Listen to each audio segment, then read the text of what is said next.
Muy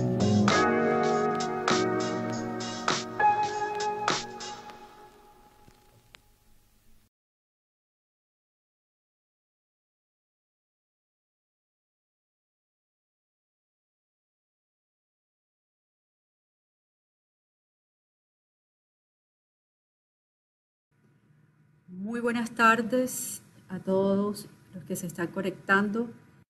Bienvenidos a la sesión de conferencias sobre música, instrumentos y bailes de salón en el Caribe, organizado por los Centros Culturales Barranquilla y Montería del Banco de la República. Como es habitual, primero tendremos la intervención de nuestras invitadas y al final abriremos el espacio para dar respuestas a las preguntas que nos envíen por el chat habilitado en Facebook Live de Banrec Cultural Montería y Barranquilla. El Caribe Suena es un proyecto que gira en torno a la diversidad musical caribeña, una iniciativa de largo aliento que permitirá explorar los ritmos del norte de Colombia. Desde el 2021, los centros culturales del Banco de la República en el Caribe, Barranquilla, Santa Marta, Cartagena, Montería, Riohacha, San Andrés, Sincelejo y Valledupar, se unen en torno a la exploración de los ritmos, fusiones y las músicas nacidas en el norte de Colombia. El proyecto transversal denominado El Caribe Suena busca abordar los diferentes géneros musicales autóctonos de esta región colombiana por medio de diversas actividades que vinculan a músicos, hacedores, gestores e investigadores. En 2021 inicia este proyecto con uno de los ritmos musicales autóctonos del Caribe colombiano, que fue la cumbia. Allí dialogamos con expertos, aprendimos nuevos sonidos y nuevas rimas que nos adentraron al río Magdalena, al mar Caribe, al río Sinú, a la Mojana Sucreña, al río Ranchería, al río Guatapurí y al Gran Caribe por las islas. En este 2022, el Caribe suena a sucus, a calipso, a mento, a ritmos que nos llevan al Gran Caribe. Iniciamos entonces esta sesión con María José Alviar Cerón. Ella es música e investigadora con dedicación a la docencia y al trabajo en gestión cultural en ámbitos educativos, culturales y espacios para el trabajo social, con especial énfasis en las manifestaciones culturales del Caribe colombiano.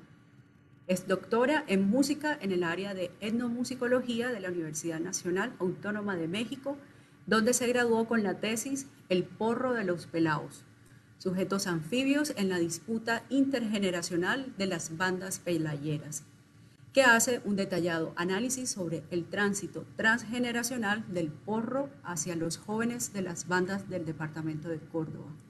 Actualmente se desempeña como docente de la Universidad de Córdoba.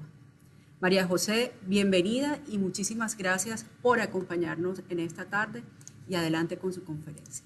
Muchísimas gracias primero por la invitación. Para mí es un honor estar aquí acompañándolos y además también acompañada de la profesora Marta, a quien vamos a escuchar después.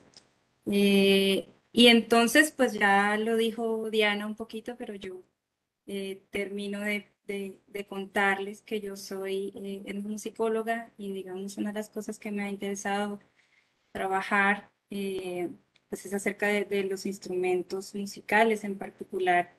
Ya aquí en Córdoba me han visto algunos que he trabajado bastante con la marímbula.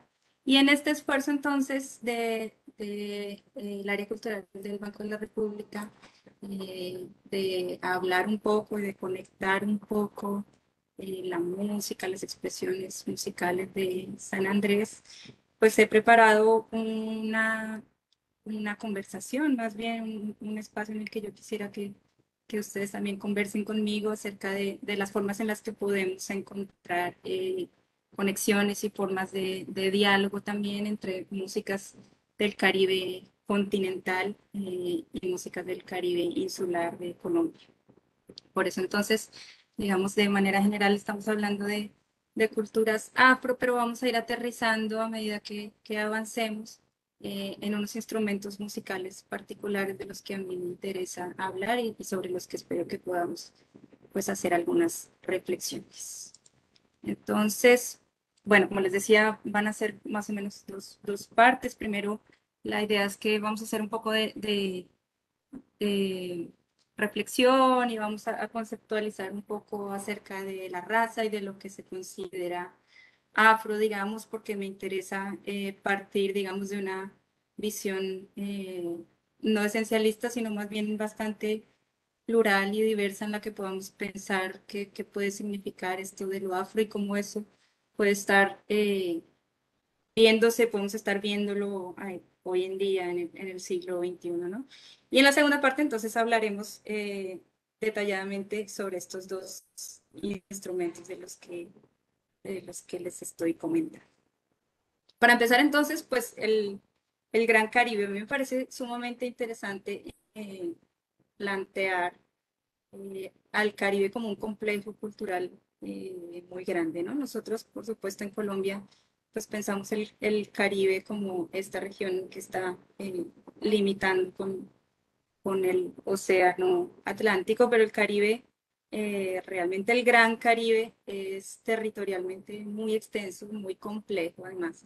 Y es muy interesante observar que las conexiones, digamos, entre unos territorios y otros, eh, incluso desde tiempos de la colonia y antes de la colonia, pues eran supremamente activas y muy fructíferas, ¿no? Tal vez andar en barcos de un lugar a otro era mucho más fácil. Nosotros podemos imaginarnos hoy en día, por ejemplo, lo que era un viaje en tiempos de la colonia desde Cartagena hasta Bogotá y lo que podría ser un viaje desde Cartagena hacia La Habana, ¿no? Se sabe que había barcos diarios desde Bogotá hacia La Habana y hacia Veracruz en México. Entonces, es una región que ha estado sumamente conectada por vía marítima y eso hace que culturalmente pues también haya tenido muchísima afluencia, ¿no? Lo interesante de mirar este Gran Caribe es justamente pensar que San Andrés, siendo San Andrés y Providencia, bueno, y Santa Catalina, siendo unas islas que pertenecen políticamente a Colombia, están también incluidas en un eje, digamos, de lo que es el Caribe anglo. Y es que todas estas islas, ustedes saben, las islas del Caribe pasaron por épocas coloniales en las que estaban ¿cierto? Colonizadas por España y después en algunas épocas por Inglaterra y hay islas además que después fueron de Holanda y algunas se independizaron, etcétera. Cuestión diferente a lo que sucedió en el continente, en donde sí fue, digamos, bastante estable la colonia española, ¿cierto? Y eso hace entonces que San Andrés tenga una condición bastante particular en lo cultural y que digamos que sea un elemento que crea, en el buen sentido, que crea conflicto con el concepto del Caribe colombiano, ¿cierto? Es un elemento San Andrés que a veces está y a veces no está, a veces se considera región insular, aparte del Caribe continental, y a veces se considera parte eh, del Caribe colombiano como región cultural, ¿no? En, en Colombia se piensa entonces, digamos en términos generales, en el sentido común, se piensa en el Caribe desde una delimitación política que sabemos todos nosotros que no siempre corresponde, ¿cierto?, los límites políticos con los límites culturales. Sin embargo, ha tendido a definirse así a través de pues, la unión de estos departamentos, ¿no? Guajira, Cesar, Magdalena, Atlántico, Bolívar, Sucre y Córdoba. Y aquí aparece San Andrés y Providencia, y fíjense que es muy particular ver que es casi siempre en los mapas, en las representaciones del Caribe colombiano, pues San Andrés y Providencia tiene que ampliarse un poquito en su tamaño, pero además tiene que acercarse un poquito a Colombia, porque si lo viéramos en este mapa que vimos antes, pues San Andrés está, de verdad, si uno lo pudiera acercar, aquí ni siquiera aparece, pero está por aquí cerquita de Nicaragua. Ustedes saben que ha habido bastante conflicto al respecto. Entonces es muy interesante que pues las conexiones territoriales, políticas y culturales crean diálogos y confluencias bien particulares, bien distintas, digamos, de lo que ha sido el Caribe continental con el Caribe insular. La idea, por supuesto, hoy es que vamos a ver eh, que hay, que hay cosas sobre las cuales, pues, sí hay mucho diálogo y que esas particularidades, pues, también se encuentran en similitudes, ¿cierto? Partimos entonces de pensar o de repensar el concepto de raza. A mí en lo particular me parece muy importante, digamos, aclarar y ir un poquito hacia el fondo de lo que se considera afro, porque es uno de estos elementos que además hoy en día está teniendo un importantísimo boom también a nivel político, ¿cierto? Pero que nosotros tenemos que, digamos, ser capaces de esencializar, de desnaturalizar un poco esas relaciones que es ya, pues, muchos estudiosos, especialmente del ámbito latinoamericano, han estado trabajando alrededor del concepto de la raza. Sabemos, pues, que la raza es una construcción conceptual del periodo colonial, el contacto colonial, que tiene que ver esencialmente con el uso de la fuerza, ¿cierto? De la violencia, y que se observa pues desde ese momento, digamos en particular en la pigmentación de la piel y en ciertas características fenotípicas, ¿cierto? Pero sabemos, digo, a todos nos enseñaron en la primaria, que en el primer momento del contacto colonial, al llegar, digamos, los europeos a América, se encuentran, digamos, con unas personas que vivían allí, que ellos realmente no estaban seguros si esas personas eran humanos, digo, si eran personas o no, ¿no? Si eran humanos o no, o eran animales. Y al parecer con la intervención de la Iglesia Católica, pues se determina que sí, que efectivamente son humanos y entonces eso les da pues un trato, se supone que en ese momento no esclavista, ¿cierto? Pero por la disminución entonces de esta población, porque empieza a ser sometida a trabajos muy fuertes, pues se decide traer mano de obra desde el África, donde se sabe que además ya existía la esclavitud allá mismo, ¿no?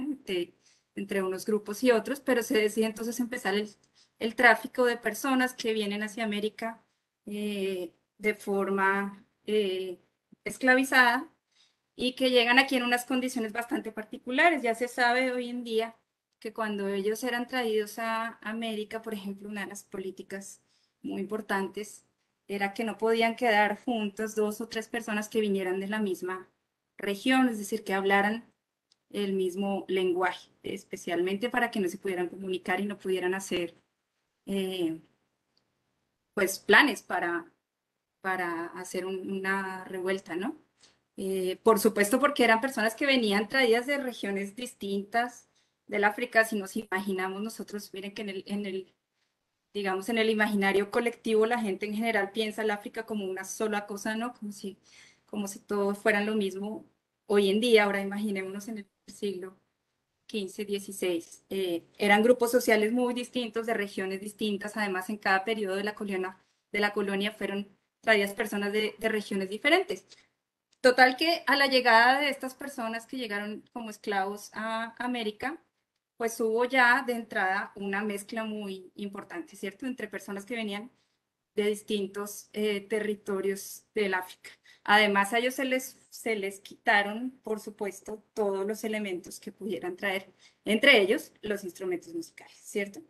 Eh, para evitar justamente, bueno, obviamente porque no había espacio ni nada en el hacinamiento en el que eran traídos, pero además para evitar que hubiera algún tipo de conexión entre ellos. Esto ocasiona, pues, por supuesto, que empiece a haber muchos desarrollos de hibridaciones, podríamos decir, intraafricanas, y eso sumado, por supuesto, pues, al resto del mestizaje al que sería sometido casi siempre a la fuerza la población que vino del África, ¿no? Y eso es interesante verlo en términos de lo que plantea Arturo Escobar. Eh, Él es un antropólogo muy interesante que ha trabajado mucho en el Pacífico colombiano. Y él dice que desde ese momento se crearon unas geografías jerárquicas de raza. Y dice así: aunque con variaciones, estas geografías jerárquicas de raza fueron claramente establecidas por científicos, políticos, escritores y autoridades desde los tiempos coloniales y fueron adoptadas sin alteraciones significativas por los líderes republicanos después de la independencia. Es decir, estamos viendo una permanencia muy impresionante, ¿no? de esta forma de conceptualizar el país. En estas geografías racializadas, los escritores establecieron una conexión directa entre el clima, el territorio y los grupos raciales, es decir, que las mesetas andinas estaban habitadas por las civilizadas y buenas personas blancas de origen europeo, las tierras bajas húmedas y tropicales por los negros y los grupos indígenas incapaces de razón y progreso. Las perspectivas más progresistas después de la independencia visionaron la mezcla de las razas, pero endosando la ineluctible inferioridad de negros e indios constreñidos a sus territorios. Es decir, que desde la colonia se estableció, como desde criterios científicos, se estableció que las zonas del país estaban ocupadas por personas racializadas, ¿cierto? Que además eran pensadas desde una jerarquía que estaba determinada por el ideal blanco europeo en los lugares altos, ¿cierto? En las mesetas, como dice él, y las otras zonas del país por los otros grupos racializados. Dice, por ejemplo, Peter Wade, que es también un investigador inglés que ha trabajado también aquí mucho en el Pacífico, pero especialmente hizo un trabajo muy interesante sobre la música del Caribe en Colombia. Peter Wade nos trae ejemplos muy claros de las formas en las que, fíjense que en los años 20, desde los 20 hasta los 60, en los textos escolares, es decir, los textos que leían tal vez mis papás y mis abuelos, las formas en las que ellos aprendieron cómo se construía este país, había frases como esta: la masa de hombres de color que trabajaban duro y pensaban poco, en todas partes se encontraban en estado deplorable. Cosas que realmente hoy en día uno lee y son muy fuertes, ¿no? Después, otro autor escribe cosas como: la contribución africana está compuesta por generosidad, festividad, elasticidad física y pereza, en tanto que los europeos aportaron un sentido de la medida, moderación de razón y emoción, altivez espiritual y un gran volumen de conocimiento. Entonces dice Peter Wade, quien está analizando realmente la música, pero está mirando las formas en las que se conceptualizan estas raíces con los elementos musicales, ¿cierto? Y él dice que ciertamente pues los indígenas y los negros fueron tomados siempre desde el periodo republicano como parte esencial de la constitución identitaria de Colombia, sin embargo, siempre en un lugar relegado, ¿cierto? Siempre en un lugar inferior al que sería el lugar de los europeos. Esto, por supuesto, ha tendido a un giro muy interesante, especialmente a partir de la Constitución de 1991. Sin embargo, la naturalización que tenemos nosotros acerca de lo que significan las herencias y especialmente estas tres razas de las que tanto se habla, pues es eh, bastante compleja, ¿no? Es bastante problemática desde mi punto de vista. Por eso me parece interesante entrar por aquí. Y dice, entonces termina Peter Wade diciendo que todavía ahora, pues miren, ya iniciando el siglo XXI, cuando lo escribe Peter Wade, pues hay una idea de que el Caribe colombiano, y esto ahorita no estoy hablando del Pacífico, que ya es bastante complejo en sí mismo, pero que el Caribe colombiano es percibido como caliente, ¿cierto? Y la región andina como fría. Es decir, esto es una muestra más de estas geografías jerárquicas de raza. Y claro, hablando además en términos sexuales, pero también en términos de lo que significa la festividad en el Caribe y digamos, la afluencia de lo que se denomina como la sangre negra, ¿no? Especialmente en el Caribe. Dice él entonces que, sin embargo, a pesar de eso, y especialmente desde la segunda mitad del siglo XX, pues el resto del país, digamos, toda la región andina, incluso ya llegando a toda la región de la selva, pues el país se ha calentado, dice él. Y en este proceso el Caribe colombiano desempeña un papel crucial en gran parte debido a su música. Y él hace pues todo un análisis de la forma en la que la música, especialmente en manos de el señor Lucho Bermúdez y las orquestas como la de él y la de Pacho Galán, empiezan a tomarse entonces lugar protagónico en Bogotá y de ahí pues digamos todo un fenómeno de lo que significa la tropicalización del país, que ya varios autores han trabajado también.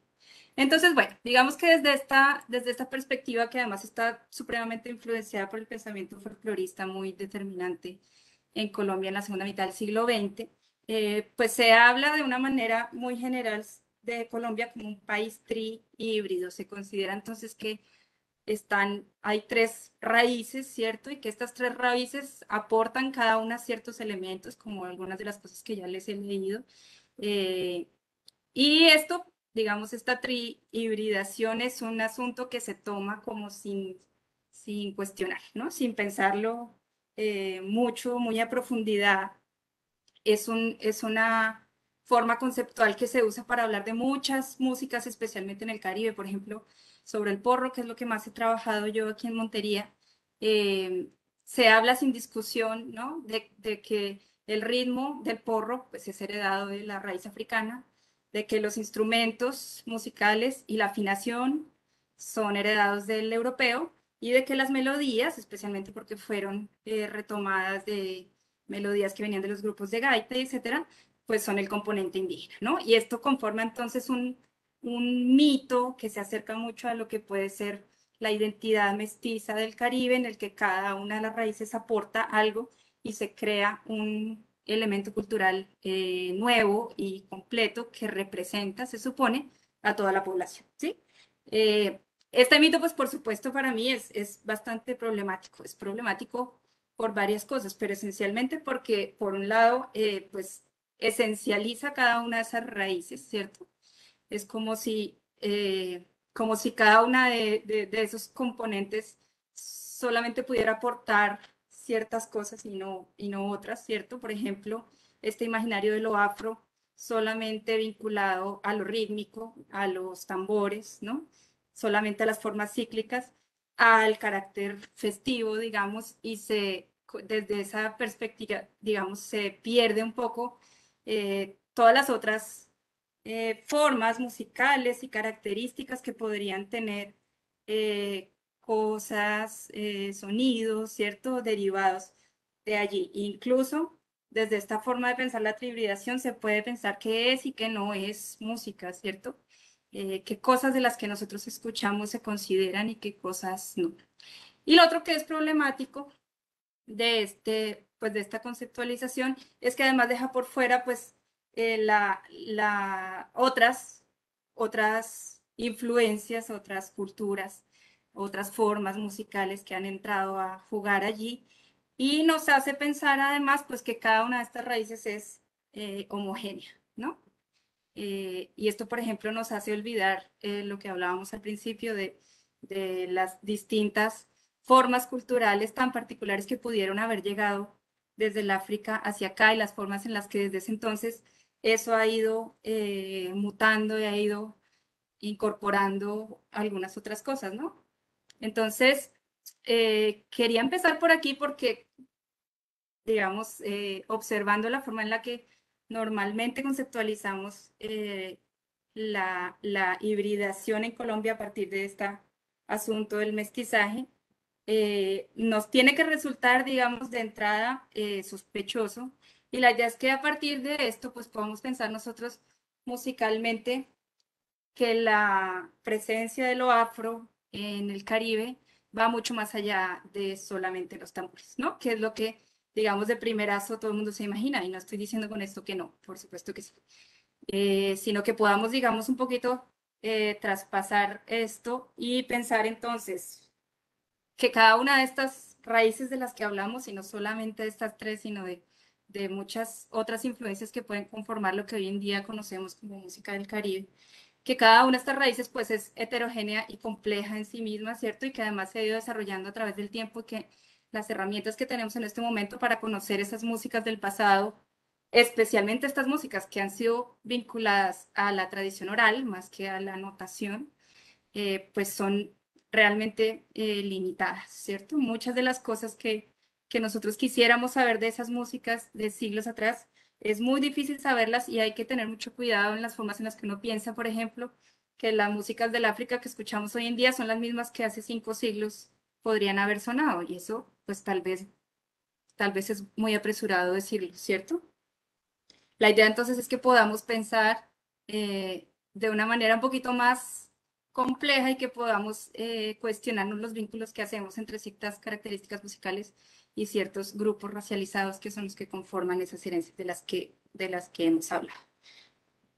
Después de todo esto, entonces los voy a invitar a conocer 2 instrumentos, seguramente ya muchos de ustedes los conocen, pero yo quisiera hacer como una reflexión entre estos 2 instrumentos que son, por un lado, el tináfono y por el otro lado, la marímbula. El tináfono, muy conocido en Colombia por ser parte de la música que se toca en San Andrés y Providencia.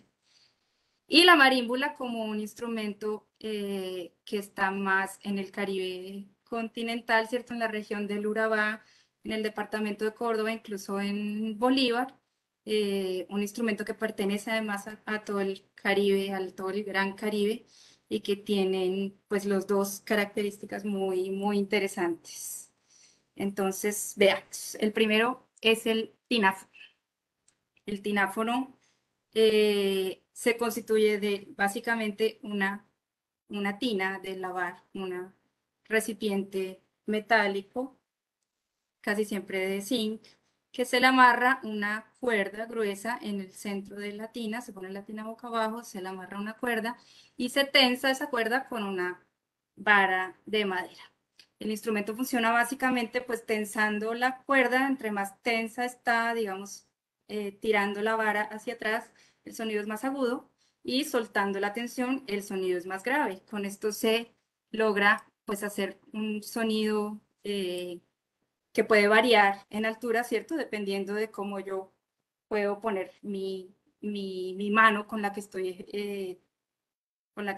agarrando esta vara de madera.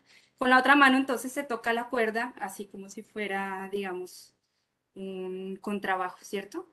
El tináfono entonces es un cordófono. Otros instrumentos cordófonos, por ejemplo, pueden ser la guitarra, ¿cierto? Otros instrumentos que suenan a través de cuerdas, pero este es muy particular porque tiene una sola cuerda, ¿cierto? Una sola cuerda que se tensa y que de esa manera entonces se produce el sonido. Se dice entonces que es un sonido medio sordo, que es más o menos, digamos, para lo que podríamos nosotros decir entre un contrabajo y un bombo. Decir que es medio percutivo también, pero tiene una función melódica y cumple sonido pues de bajo en las agrupaciones, ¿no? Es muy interesante ver que el tináfono tiene antecedentes, parece, es decir, en el África encontramos instrumentos similares a este, pero no hay, digamos, de la misma manera. En el Congo hay un instrumento que es muy similar, pero que se usa, digamos, como resonancia a la tierra misma, incluso se hace un hueco en el piso para tensar la cuerda, y con una vara redondeada se utiliza para subir o bajar la altura, ¿no? Según la tensión que se hace. Un instrumento similar a ese se encontró en Cuba, sin embargo, parece ser que en Cuba ya no se usa mucho, y tal vez porque ha sido reemplazado por la marímbula de la que vamos a hablar después. Pero en el Caribe colombiano sí hay muchas formas de tináfonos con nombres bien distintos y con funciones particulares. Por ejemplo, en el sur de Estados Unidos eh, se utiliza y se ha utilizado, digamos, hay datos desde principios del siglo XX en las famosas rock bands, bandas que tocan eh, country en Estados Unidos. Por ejemplo, hay datos de este instrumento también que allá le llaman washed up bass. En Costa Rica, que es una puntica de Costa Rica, en Puerto Limón, donde al parecer llegó desde Bahamas, donde también hay el uso de washed up bass. Y incluso en México hay formas de estas tinas que hasta donde he podido tener noticia, se usan más para tocar como música popular, callejera, incluso se usan como en forma de una orquesta en la que una sola persona puede estar tocando lo que allá le denominan tina, y una armónica, ¿no? Para hacer melodías y acompañarse con la tina. Y pues en San Andrés, tináfono casi siempre o tinajo. Como ven, se puede interpretar sentado o a veces de pie. Hay personas que usan uno de sus pies para, digamos, para sostener el palo y que no se les desarme el instrumento, ¿no? Son, digamos, variaciones todas del mismo instrumento, todas en el Caribe, en el Gran Caribe del que hablamos al principio. Y fíjense que además este instrumento, podríamos decir, está un poco más vinculado al eje anglo-caribe, ¿no? Un poquito más del lado de las Bahamas, de Estados Unidos, tal vez a Costa Rica, que llega de las Bahamas, ¿cierto? Y de San Andrés. En Jamaica también parece, hay noticias de este instrumento, sin embargo ya parece que en desuso. El tináfono, entonces pues en Estados Unidos, en el sur de Estados Unidos, especialmente como les digo en las jug bands, donde además hay presencia de otros instrumentos también de origen afro muy interesantes de percusión. En Costa Rica se llama calipso limonense, es decir, este calipso que puede estar muy emparentado con el de San Andrés. En México, en el que se toca, como les digo, más músicas, digamos, populares, incluso de músicos callejeros que la utilizan. Y en Colombia, pues para tocar el calipso de San Andrés. Aquí la encontramos acompañando a otros instrumentos que son muy usuales en San Andrés. Fíjense que hay cordófonos, digamos, de herencia muy centroeuropea, ¿no? Con afinación, con temperamento europeo, y otros instrumentos de percusión, y digamos, no hay conflicto entre el tináfono y los otros instrumentos de afinación temperada, ¿no?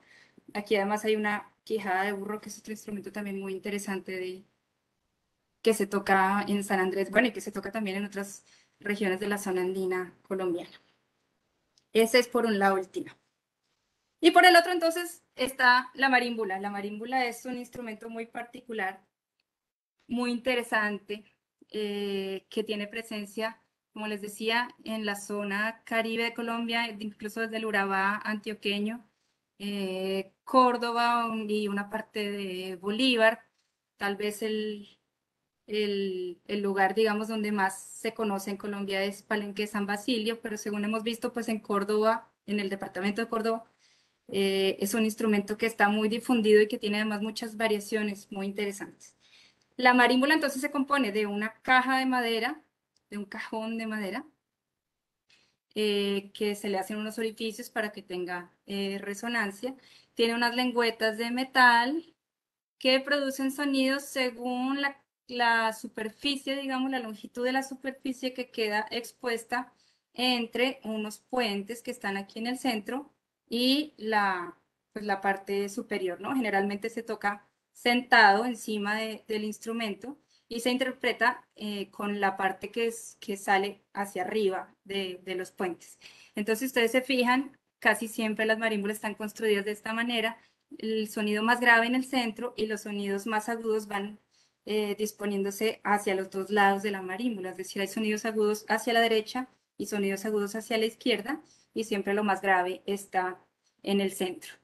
Los puentes, entonces, como les decía, pueden ser metálicos o hay de madera también, y la idea es que se atrapa las lengüetas contra la madera, con el fin de que así tal cual como cuando uno en el colegio ponía a sonar una regla, ¿cierto? Que le decía boing, así tal cual suena una marímbula, ¿cierto? Sin embargo, con este timbre metálico, por supuesto. Eh, la, la marímbula tiene primas hermanas, tal vez lejanas. También en el África se han encontrado instrumentos de siglos atrás, digamos, muy parecidos. Sin embargo, igual que el tináfono, como les decía, no ha habido en el África, no se han encontrado formas como la marímbula, que es eminentemente del Caribe, sino que son instrumentos, formas de construcción de instrumentos bastante más pequeños, más bien agudos, más bien melódicos, con formas pequeñas que se interpretan casi siempre con los dedos pulgares, así muy pequeños. Tal vez el más grande que hay es este, que es la conga. pero la marímbula es de construcción eminentemente caribe, en el Caribe. Parece ser que las primeras formas de marímbula se pudieron hacer entre Haití y Cuba, y especialmente pues la forma del cajón y de los flejes, pues eran elementos que encontraban estas personas que habían llegado esclavizadas en los barcos con los que venían, ¿no? Que se podían usar, pues digamos, relativamente fácil, cajas de madera y partes de las cintas metálicas con las que se traían, incluso dicen aquí de las vitrolas, ¿no? ¿Cómo es que le llaman aquí? Aquí tiene un nombre bien particular. No me acuerdo el nombre. Pero bueno, de esas cintas entonces tomaban retazos y hacían las marímbulas, digamos, en cada lugar de manera muy, muy particular, ¿no? Fíjense las muy distintas formas de construcción que hay de marímbulas, incluso con nombres distintos. Fíjense que en Puerto Rico tienden a tener una forma redondeada arriba. En República Dominicana las hacen con una pequeña curvatura en la parte, eh, digamos, hacia atrás, ¿cierto? En la espalda de lo que sería la marímbula. En los otros lugares tiende a ser más cuadradita, pero unas más altas, otras más bajitas. Fíjense que en Venezuela hay una forma de marímbula que se usa para tocar el joropo que se pone incluso arriba de una base, ¿no? No sobre el piso. Y es un instrumento que se usa entonces para muy diversas músicas a lo largo de todo el Gran Caribe. En Cuba es muy conocida la marímbula en los grupos de changüí. En Puerto Rico le dicen marimbola y se usa para tocar plena puertorriqueña. En República Dominicana para tocar perico ripiao, seguramente ustedes han escuchado la marímbula junto con un acordeón para tocar el perico ripiao. En México es uno de los países que la marímbula o el marimbol, como le llaman allá, digamos que desapareció por completo y se hizo todo un ejercicio para revivirlo, volver a construirlo, y hoy en día tiene una fuerza impresionante en el complejo del Son Jarocho, donde hay muchísimos, muchísimos jóvenes y adultos también tocando marimbol en el son jarocho. En Haití se toca también, le dicen manub. En Jamaica, donde les decía que a lo mejor hubo noticias de tináfono, pues al parecer en Jamaica lo que pasó fue que la marímbula llegó a reemplazar el tináfono, o a lo mejor tuvieron alguna existencia paralela, pero fíjense que en Jamaica, tocando mento y calipso, se usa la marímbula, es decir, el mismo calipso que podríamos encontrar en San Andrés, y esto es muy interesante. En Venezuela, como les decía, para algunas formas de joropo, y bueno, en Colombia, especialmente para el son, le dicen son palenquero, los de Palenque, y le dicen son de marímbula, los de acá más de la región del Urabá y de Córdoba en general le dicen pues del son, ¿no? Como lo conocemos acá en Colombia, digamos, es en la conformación de sexteto. Sexteto tal vez es una herencia del sexteto cubano, de donde tenemos noticia que fue donde llegó la marímbula en primera instancia. Y aquí está acompañado en su totalidad por instrumentos de percusión, pero siempre en formas cantadas que tienden a estar en esta forma de pregunta-respuesta. Y la marímbula, pues como el instrumento central de estas agrupaciones. Es el único instrumento que es melódico, pero funciona también como bajo acompañante, y tiene pues la función, como les decía, la función esencial del sexteto. Sin marímbula no hay sextetos. Para redondear, entonces, estos dos instrumentos de los que les he hablado hoy, que a mí me parece sumamente interesante la relación entre ellos dos, a pesar de las características bien particulares. Lo primero, pues que son instrumentos de confección caribe, y de confección quiero decir que los encontramos aquí en todo el Gran Caribe de maneras diversas, muy distintas, y a pesar de que coincidimos en que son de herencia afro, porque además están todavía muy vinculados a las poblaciones que se consideran afro o raizales, en el caso de las personas de San Andrés. Como les digo, pues no se han encontrado instrumentos como estos que estuvieran en otras regiones, ¿no? Son instrumentos realmente nacidos acá en el Gran Caribe. Los dos tienen una función melódica en registro medio grave, es decir, han funcionado, incluso por eso les decía que tal vez uno ha reemplazado al otro o han estado muy en contacto, porque son instrumentos que tienen funciones muy similares, que interpretan casi siempre células ritmomelódicas que se repiten y se repiten, que conservan una forma como de melotipo, es decir, como de un dibujo melódico que va acompañando los cantos o los otros instrumentos que están en sus agrupaciones y que a pesar, digamos, que no trabajan con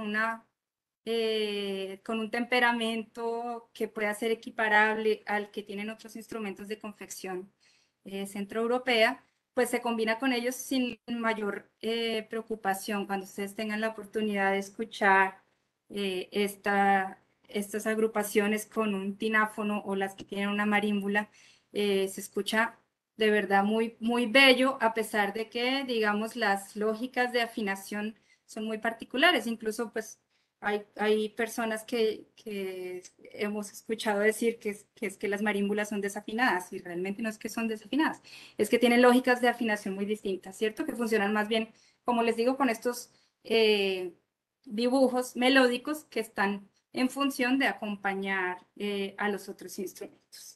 Finalmente yo hago una pequeña reflexión para terminar acerca de, digamos, por qué les hablé de todo este asunto de lo afro al principio para aterrizar en estos instrumentos y un poco con este cuestionamiento acerca de la raza y de lo que puede significar lo afro hoy en día. Y yo terminaría diciendo pues que en realidad las construcciones identitarias, es decir, sigue teniendo sentido hablar hoy en día de afrodescendientes, negros, raizales y palenqueros especialmente, porque como dice Stuart Hall, las identidades tienen que ver con las cuestiones referidas al uso de los recursos de la historia, la lengua y la cultura en el proceso de devenir, es decir, de proyectarse hacia el futuro, ¿cierto? Especialmente de pensar en qué podríamos convertirnos, cómo nos han representado y cómo atañe ello al modo como podríamos representarnos, es decir, la forma en la que nosotros podríamos pensar por qué estos instrumentos continúan siendo vinculados a grupos racializados como raizales o afrodescendientes, ¿cierto? A pesar de que, por supuesto, no es que solamente ellos los puedan tocar, pero continúan siendo elementos identitarios que tienen sentido, un sentido político, por supuesto, en la conformación de sus identidades culturales y que tienen formas de proyección hacia el futuro que seguramente vamos a seguir viendo y vamos a seguir presenciando en los próximos años. La marímbula, por lo menos aquí en Córdoba, bueno, y en el Caribe en general, ha empezado a tener un auge durante los últimos años muy interesante que yo espero que siga en aumento. Y lo mismo con el tináfono, instrumentos como estos pues han empezado a despertar un interés muy importante y se constituyen entonces en elementos sobre los cuales los grupos sociales pues logran establecer puentes y lugares desde los que se muestran, ¿no? Desde los que se proyectan hacia los demás. Bueno, pues esto era lo que yo tenía por contarles el día de hoy. Espero que tengan muchas preguntas, igual que yo, y pues seguiremos conversando. Muchas gracias, María José, por esta extraordinaria intervención y por mostrarnos toda esta amplitud, todo este espectro del Caribe con estos instrumentos que escuchamos, como bien nos decías, en agrupaciones como el Sexteto Tabalá o las Alegres Ambulancias, por ejemplo, que también tienen una fuerte presencia en el Caribe. Bueno, ahora damos paso a la conferencia de los bailes de salón europeos a las músicas tradicionales colombianas, a cargo de Marta Ena Rodríguez Melo, quien es catedrática especial del Departamento de Música de la Universidad de los Andes, concertista, investigadora, conferencista, divulgadora y docente. Ha publicado Sinfonía del Terruño de Guillermo Uribe Holguín, la obra y sus contextos en el año 2006, En el 2007 publicó Música para piano de Adolfo Mejía, versiones para cuarteto de cuerdas y canción andina colombiana en duetos en el año 2011. Marta Ena busca con esta conferencia reflexionar sobre la historia, sobre los cambios y adaptaciones que han atravesado los bailes de salón, que hoy se incluyen en el repertorio de músicas tradicionales colombianas, y sería ideal poder establecer paralelos entre los bailes de salón de la región insular, como el pasillo, la mazurca, el vals, el polka, el foxtrot y otros, con sus homónimos en otras regiones del país. Bienvenida, Marta, es un placer que nos estés acompañando y gracias por aceptar nuestra invitación. Muy buenas tardes, Catherine, muy buenas tardes y muy agradecida tanto a ti como a Diana de Montería por la invitación. Es un honor estar aquí dirigiéndome con este tema tan interesante y que realmente tiene una corta historia de estudios, no siempre muy profunda, pero que da para hacer unas reflexiones bastante completas y que pueden ayudar a encontrar no solamente vínculos y linajes, sino también a encontrar aquellas cosas que han sido preocupación paralelamente en los espacios europeos de cultura como en los espacios propios nuestros. Hay una cosa que es muy importante en este contexto y es, digamos, desmitificar todo lo que tiene que ver con Europa como si fuera una unidad o África como si fuera una unidad y nosotros mismos como si fuéramos una unidad. Perdón, voy a poner aquí el chat por si acaso. Bueno, eh, y la temática que vamos a tratar acá va a ser estos 4 punticos que espero tengamos tiempo suficiente. Eh, ¿Por qué me meto? Bueno, en otros temas iremos un poquito más atrás del siglo XIX, pero en realidad en el primer tema vamos a entrar en el siglo XIX porque es el siglo de Europa por un lado, pero es el siglo en el que más se rompieron todos los moldes en que había venido funcionando la sociedad y no solamente para Europa, sino para el resto del mundo. Aquí les puse una citica que pues ustedes la leen que es un pedacito del jarabe de una zarzuela española de Manuel Penela, donde se habla obviamente de elementos mexicanos, porque las cosas no solamente vinieron de Europa, sino muchas cosas fueron de acá. Nosotros no somos ni traductores ni receptores únicamente, nosotros también hemos producido y esa parte, digamos, como medio acomplejada de nuestra cultura es algo sobre lo que hay que reflexionar. Aquí puse en esta introducción 3 elementos: las revoluciones y las comunicaciones y los cambios en la estructura social. Esto es totalmente superficial, pero pues los historiadores y la historia abunda en datos. Y un pensamiento aquí al final que es un pensamiento que habla de la permanencia de las mentalidades, el fin de la aristocracia, o sea, el ocaso de la aristocracia en Europa durante el siglo XIX a raíz de las revoluciones no significa el fin de su influencia. Es como un ejemplo que se siguió para muchos aspectos de la vida. Lo primero que tenemos acá, que son las revoluciones del tren, bueno, la francesa y la industrial que fueron de pues, 1789, 1760, la primera, la del 30 y la del 48, están acá porque tienen, por un lado, una combinación de desarrollo comercial y crisis social, porque es la crisis de los regímenes antiguos, la sociedad que se levanta gracias a las cosas que están haciéndola cambiar y que le están haciendo cambiar de mentalidad, por ejemplo, sobre los ideales de la Revolución Francesa, la sociedad que se levanta hacia la búsqueda de cambios y de cambios en la estructura. Durante el siglo XIX, a partir digamos, de la Revolución de 1830, que es la que hace modelo revolucionario con barricadas y todo en París, que va a significar no solamente el afianzamiento de esa crisis, sino la lucha con los resultados, digamos, de la revolución industrial que cada vez afianza más la idea del trabajador de clase baja, digámoslo así, las grandes inmigraciones que hubo durante el siglo XIX hasta las ciudades para llevar gente a trabajar en empresas que llegaron a tener miles de trabajadores, el desarrollo de sistemas de comercio, etcétera. Todo eso hace que haya un movimiento social grandísimo, una cantidad de movimientos de guerras y de enfrentamientos, problemas con límites. Europa, uno puede decir Francia, pero Francia son varias Francias, es decir, hay una ciudad como París, era una ciudad chiquitica, no era una ciudad con servicios públicos al comienzo de la época, ni una ciudad como Viena, tampoco lo era ninguna ciudad. Alemania tenía 300 estados, o sea, y las rivalidades entre los gobiernos, entre unos y otros, pues eran tremendamente grandes. Entonces, en esta época además se desarrolla la clase burguesa media y trabajadora, pero además el, el gran movimiento comercial que hay por el Océano Atlántico y eventualmente por el Mar Caribe hace que todo se desarrolle también a partir de los puertos y hacia el final del siglo de los tratados, siempre ventajosos para ellos, sobre materias primas y otros bienes, pero también sobre la llegada de personas de otros países, como lo mencionaba María José,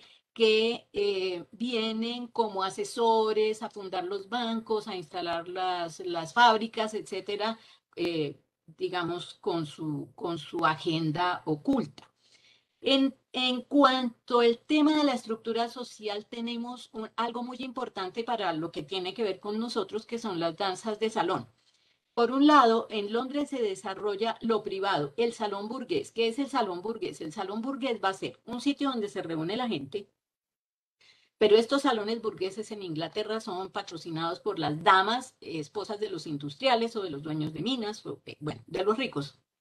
Y esos salones van a tener toda esa, digamos, ese interés de tener cosas de oro, muebles finos, bronces, espejos, bienes suntuarios, lujosos que podrían dar cuenta del poderío económico de la gente. Los nuevos modelos de elegancia van a hacer que a partir de 1840 en Londres empiecen a publicarse libros de etiqueta y cortesía. Y esos libros de etiqueta estaban llenos de cosas que eran las formas de la vida. Pero en Londres no se desarrolla lo público, en París se desarrolla lo público. También los salones.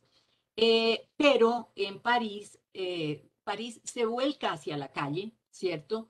Entonces, hay los salones de emigrados políticos, algunos en contra de sus propios gobiernos, otros a favor de sus propios gobiernos, con emigrados además en contra del gobierno o, o a favor de sus gobiernos, en el caso de los polacos y los húngaros, que fueron salones muy interesantes. Salones como los salones políticos de los italianos, el salón burgués, que era un salón de cultura, ¿cierto? De lectura de poesía, de música, etcétera. También se adoptan los nuevos modelos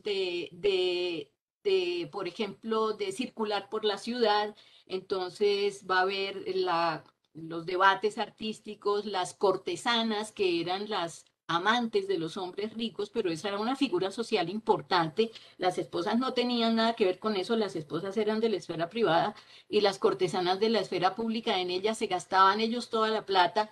Recuerden la ópera La Traviata de Verdi, que es sobre ese tema y es muy importante, y si no les gusta la ópera, entonces la novela de Alejandro Dumas, que trata el mismo tema.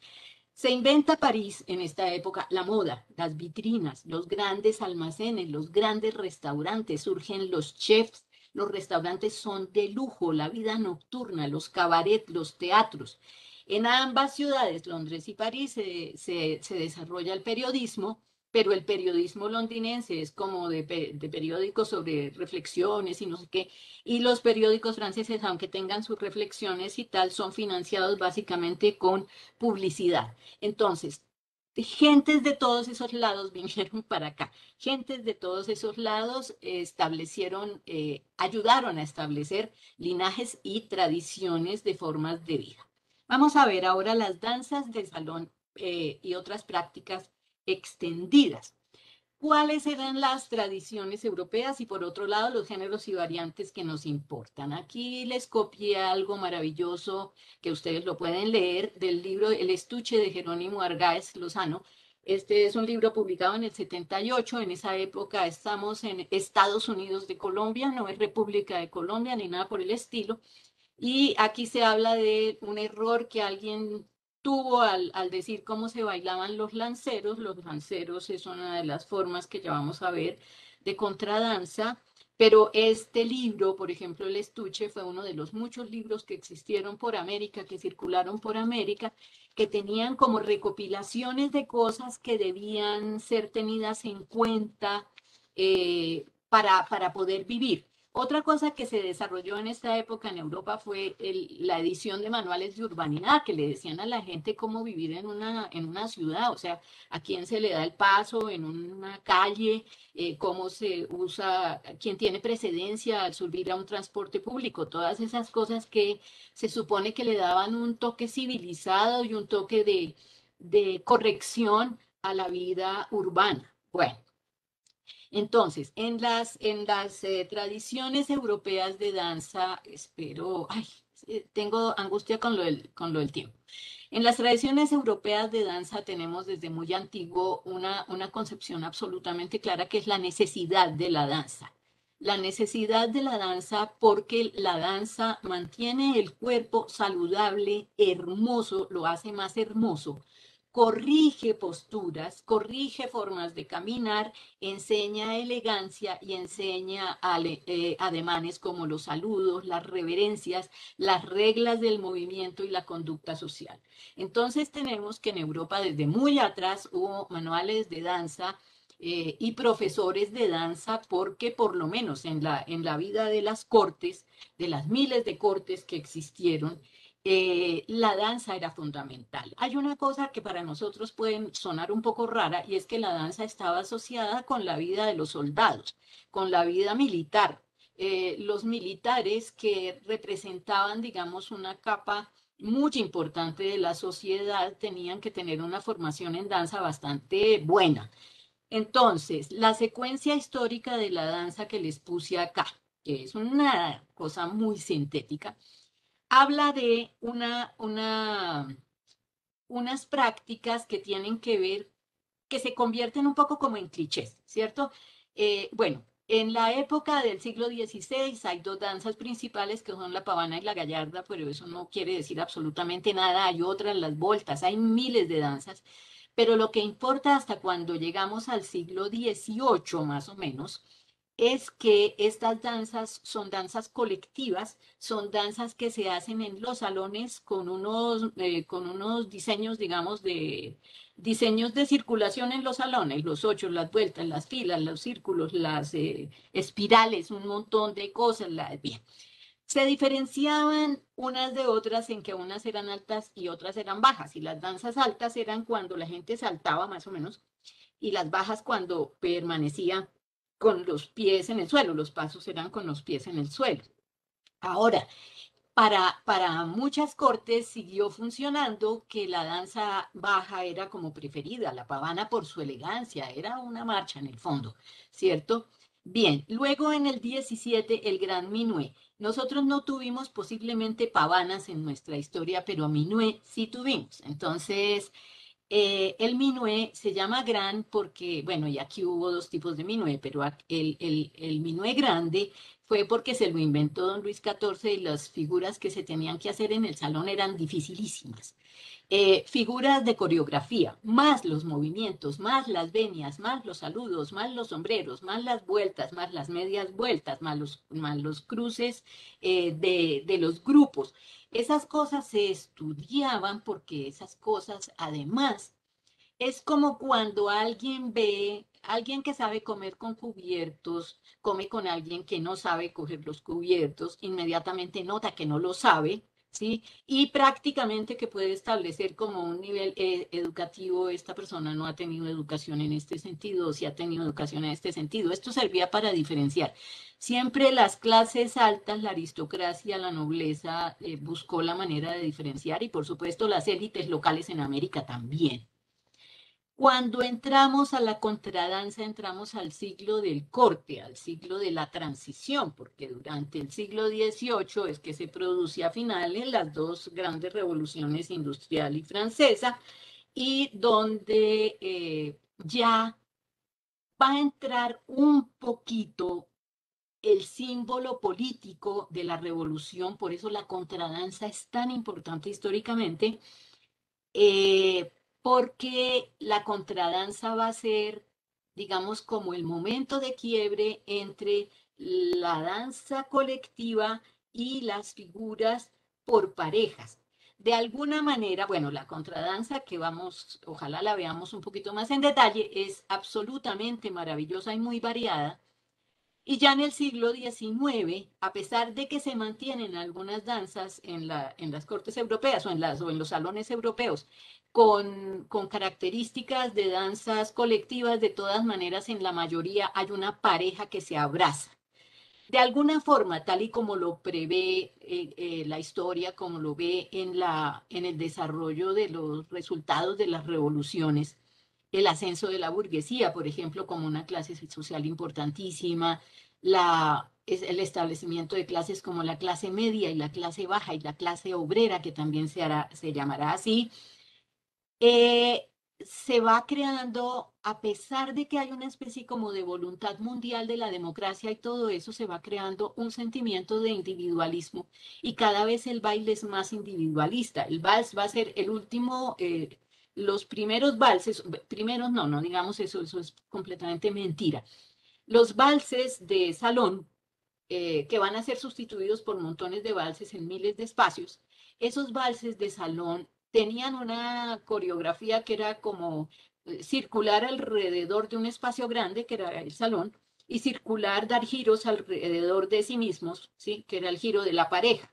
Pero entonces esa pareja ya no intercambiaba parejas como en la contradanza con otras personas. No estaba establecido como en la contradanza una jerarquía de cuál es la primera pareja que va a bailar o cuál es la primera pareja que va a poner la figura. Y entonces, ya es como un desarrollo hacia el individualismo que en este momento pues es una de las características más importantes. Ya en el siglo XX, para las danzas de salón ha habido tal intercambio social y cultural y cada vez más amplio que van a ingresar otros universos y entonces ya, digamos, en este momento no solamente hay bailes abrazados, y bailes sueltos, hay un éxtasis motor del baile y en muchas, digamos, comunidades o en muchos grupos, por ejemplo, de gente muy joven, hay una búsqueda de cómo revitalizar el cuerpo a través del movimiento, así sea con la violencia de golpearse mientras se baila, porque, digamos, todo lo que era ese, digamos, ese protocolo que existía para la danza, como para la vida pública, como la urbanidad y como las maneras esas aristocráticas de recibir y todo eso, eso se pierde, ¿no? Es decir, ya en, por ejemplo, en nuestros países estudiar urbanidad, eso es una antiguallería y posiblemente lo sea, pero justamente explica muchas cosas de las que, por ejemplo, privados los escolares de la posibilidad de aprender danza, sea la que sea, con una buena técnica, todo se desdibuja, es decir, parece como si hubiera perdido sentido hacer eso.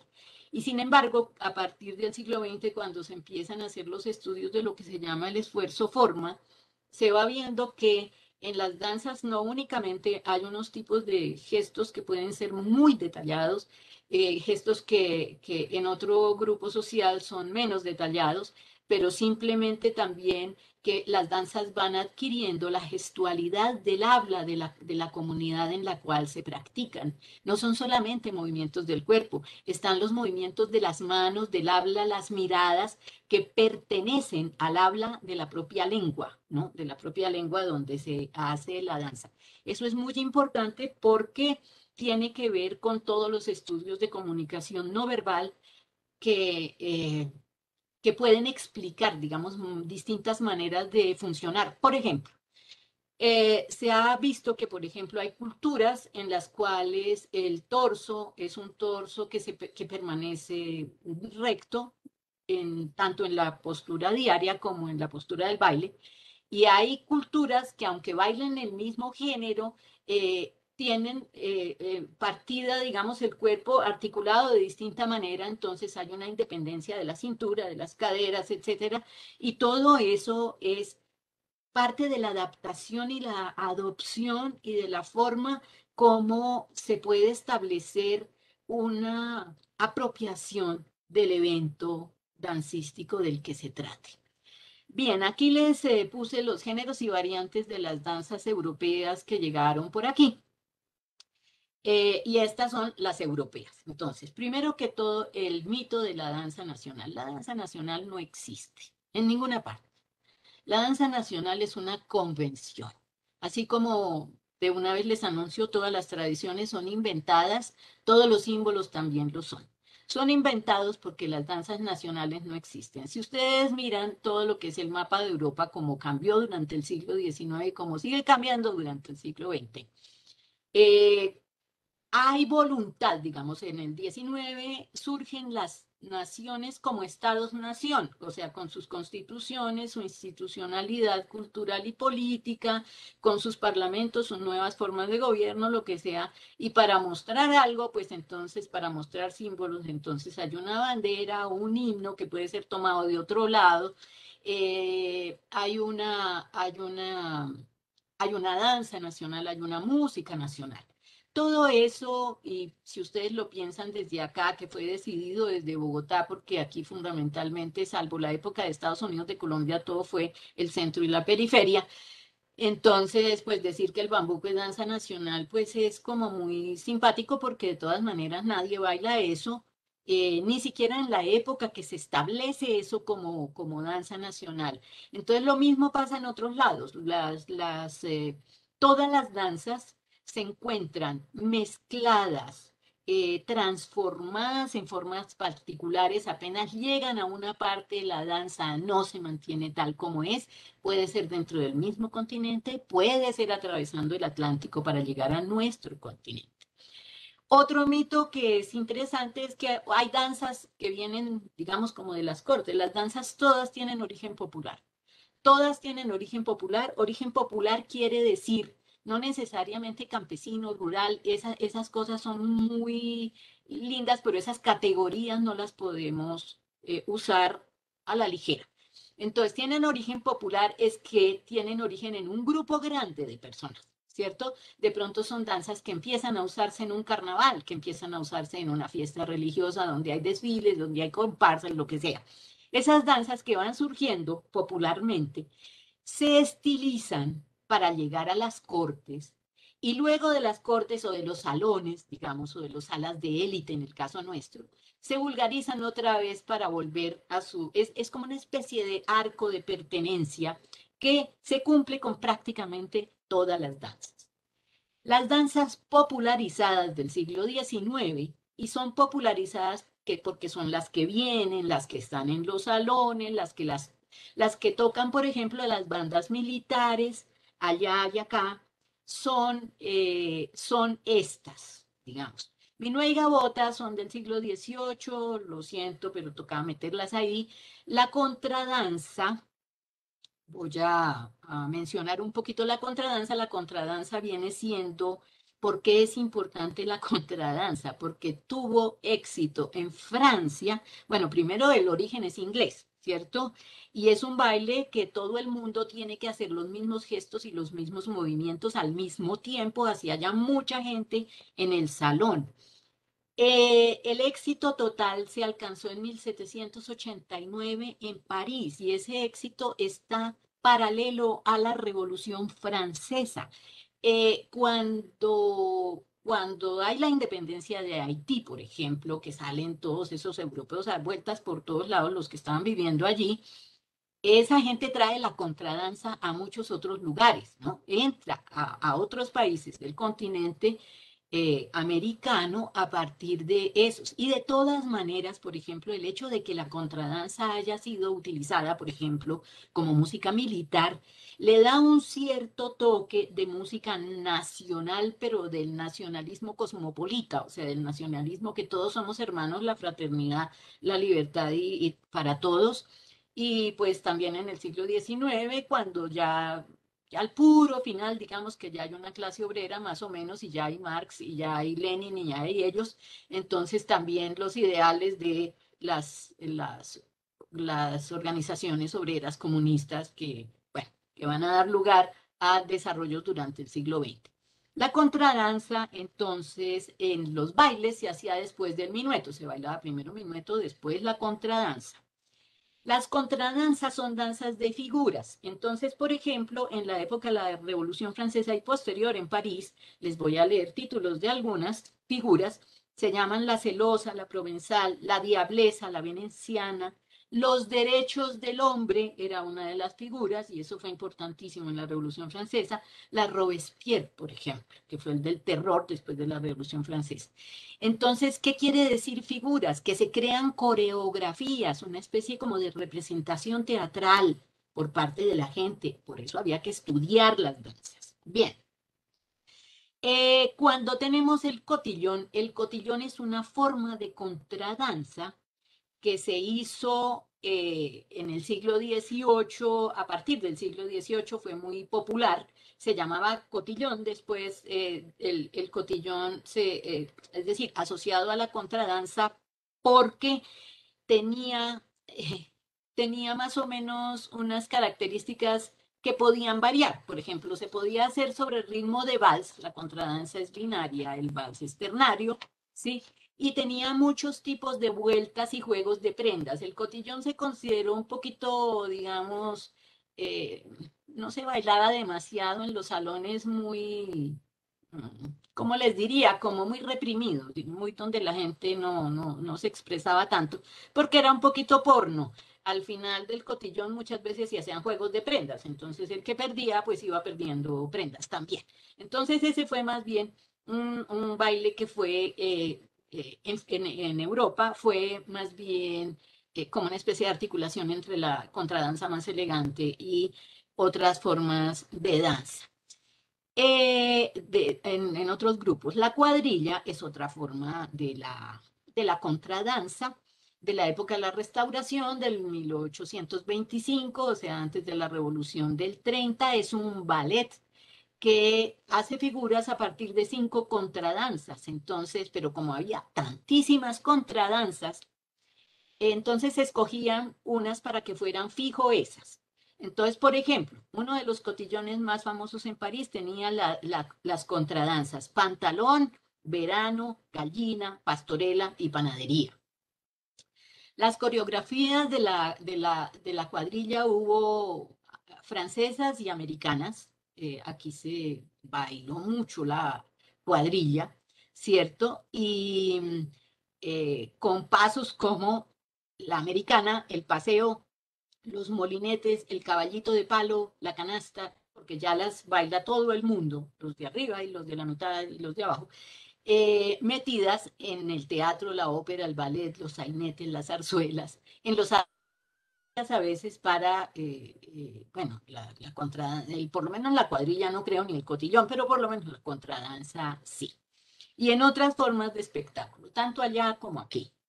Esa cuadrilla suena, y me perdonan la voz que no es de cantante, ni mucho menos. Tan, tan, ta, ta, ta, ta, tan, tan, tararara, tan, tan, ta, ta, ta, ta, tan. Eso que es tan popular, eso era una cuadrilla francesa de opereta que está, que pues bailó todo el mundo, ¿no? Y que se convirtió en música de, disculpe, se convirtió en música de cabaret. Bueno. El sentimiento nacional, bueno, aquí están la marcha, el pasacalle y el paso doble, que eran formas de marcha. Había marcha, pues, militar, muy estricta, el paso doble, había marcha religiosa, digamos que era para las procesiones, había marcha torera, que para las corridas de toros, que hoy están tan de capa caída. El pasacalle eran formas de marchar en las calles dependiendo de, por ejemplo, el pasacalle un poquito como la pavana, era una especie de danza porque es un desplazamiento elegante, sí, pero a partir de algún motivo muy solemne, por ejemplo, va a haber la coronación de un rey o alguna cosa por el estilo. Y el paso doble, que pues taurino de todas maneras, como de origen taurino, que también es una danza en la cual el paso es más rápido que en la marcha. Entonces, por eso paso doble, ¿cierto? Dos pasos por un paso de marcha tradicional. Tenemos también otra danza que es la polca, que la polca es familia del chotis, es decir, el chotis es familiar de la polca. La polca es una danza de mediados de siglo, más o menos del 44, del 800, que se la inventó aparentemente una campesina en Bohemia. Miren, de los orígenes de todos ustedes se encuentran todo tipo de escritores y todo tipo de opiniones. Y es sensacional porque eso no nos habla de la polca, sino de los intereses políticos y personales e ideológicos de quien escribe. Entonces, bueno, se expandió por Polonia, Hungría, Austria y Francia a la corte y al teatro. Es danza de parejas muy animada y muy alegre, pero tiene figuras. Originalmente tenía 10 figuras, de esas 10 figuras se pasó a 5, y la polka es justamente la que se consideraba más elegante, era la que no era tan saltada, pero la que sí era moderada, pero la otra era con unos saltos extraordinarios, entonces eso se consideraba vulgarísimo, ¿no? Bueno, criterios. Muchas variantes de polka incluyen polka mazurka, o sea, la polka mezclada con otra música que también parece ser nacional, ¿no? Esos son eh, mitos. El chotis, eso sí es sensacional. El chotis y bueno, aquí lo tenemos en San Andrés. El chotis se popularizó, salió de Alemania y se popularizó en Inglaterra y Francia en 1848, Revolución del 48, la primavera de los pueblos, ¿sí? Los ingleses lo bailaban saltando, los alemanes lo bailaban valseando. Fue danza de salón hasta 1914, o sea, estas danzas casi todas se eclipsaron a partir del comienzo de la Primera Guerra Mundial. Bueno, llegó a ser bailado como foxtrot y de todas maneras tuvo una gran extensión y en América es una de las danzas más importantes en muchos países latinoamericanos. Otra danza de sentimiento nacional es la mazurca. De aquí también ustedes pueden encontrar en bibliografía 50.000 orígenes distintos. Dicen unos que es cortesana y que sí, que sí, que sí. La mazurca es campesina con muchas variantes, tiene muchos acentos distintos y también llegó a Francia en el 48 como danza de salón vigente hasta 1914. O sea, tanto la polca como la mazurca son danzas que tienen que ver con las revoluciones y no tanto con sus orígenes, ¿cierto? Se interpreta libremente, es decir, con el tiempo se fue interpretando cada vez de manera más libre, pero hay una especie de administrador que le dice a las parejas los saludos, las reverencias, las genuflexiones y los cambios que se hacían con ayuda de un paso que se llamaba remolcado, que era como arrastradito. Hay mazurcas guerreras históricas con nombres de generales, montones, porque esto es música patriótica también, ¿cierto? Rústicas, melancólicas, fue muy popular en las zarzuelas, mazurca de las sombrillas de Luisa Fernanda, que fue una zarzuela que toda América Latina cantó. La varsoviana, que está mencionada y la van a ver por ahí en otra filmina de estas, eso no fue de verdad, eso sí fue inventado. Eso fue inventado por un profesor de danzas español que la presentó en París en un baile, o sea, en un salón de baile en la calle de Chosegantan, y que era una especie de vals con pasos de polka y mazurca. O sea, miren, el revuelto viene de allá también, ¿cierto? No nos preocupemos, con tiempos de detención y poses. Entonces era como van bailando y stop, sí, como el juego infantil antiguo, stop. Y como en la postura que quedaron, entonces ahí hasta un ratico y entonces después se arranca otra vez con la danza. Bueno, ahora, interinfluencias y construcción de tradiciones, danzas americanas en Europa, danzas europeas en América Latina. Bueno, aquí que les puse una cosa que es de otra zarzuela, que es el chotis del Eliseo madrileño, de la revista La Gran Vía. El Eliseo madrileño fue un salón de baile, pero no para gente fifí, era para gente popular, para trabajadores urbanos de los menos calificados, las sirvientas, etcétera. Pero aquí lo lindo es que citan que se baila la habanera, la polca y el vals, ¿sí? Y qué gusto bailar el chulesco chotis en Madrid, el chotis en España, pero especialmente en Madrid, porque es una baile, es una danza que se adoptó en Madrid. Todavía se baila en festivales, en plaza pública, parejas, con el vestuario original, como una especie de concurso y es una gran celebración. Los jovencitos lo adoran, los viejitos lo adoran y es un ritmo de gran aprecio. Lo llaman el rey de las danzas al chotis en España, ¿sí? Y pues de las danzas tradicionales, obviamente. Bueno, entonces seguimos acá con las danzas americanas en Europa, la conquista de la colonia. Europa, aquí yo soy a veces irónica y eso pues choca mucho en algunos contextos, espero que a ustedes no, pero es que es la manera como a mí me gusta hacer un poquito crítica de las cosas, ¿sí? Nosotros tradicionalmente decimos, uy, los europeos, uy, nos impusieron, uy, nos trajeron, uy, nos obligaron. Bueno, sí, es posible, sí, de acuerdo.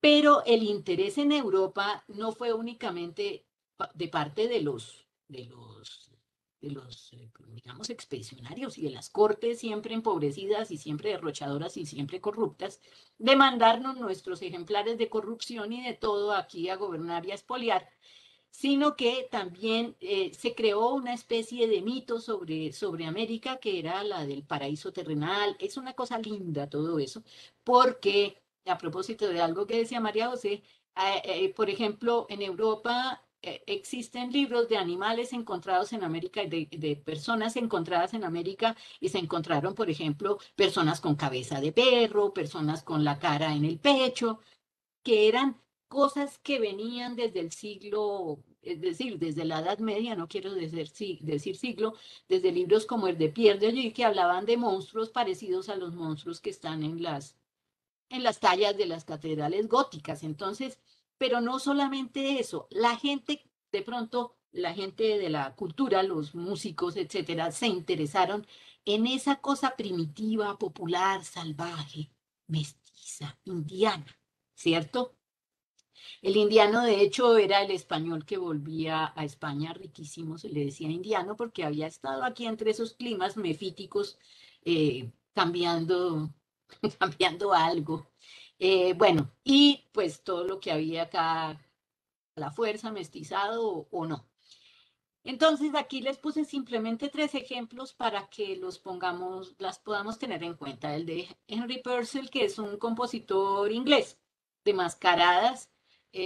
No era un compositor cortesano, pero algunas de sus mascaradas y de sus óperas se hicieron en la corte. Él hizo una ópera que no era una ópera, era una mascarada, discúlpenme, que se llamaba La Reina India y que narraba el conflicto. Bueno, yo no les puedo decir Atahualpa está ahí, están esos, pero no hay Hernán Cortés, por supuesto.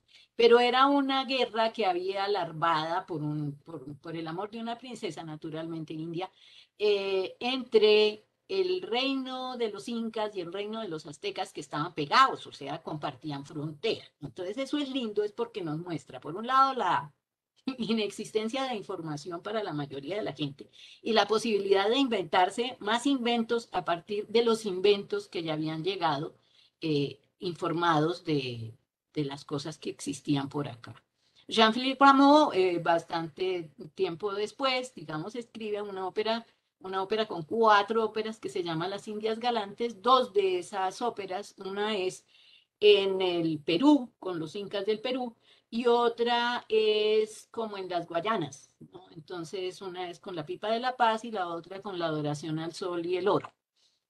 Pero ¿para qué ponía eso? Para poder poner productos americanos, indígenas americanos que eran llevados allá como ejemplares de algún interés, no sé, y esclavos, en muchos casos, esclavos eran para España, básicamente.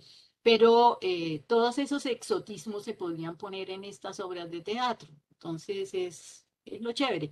Fíjense que hasta 1957 se hizo una obra sobre el río Magdalena, una obra teatral sobre el río Magdalena.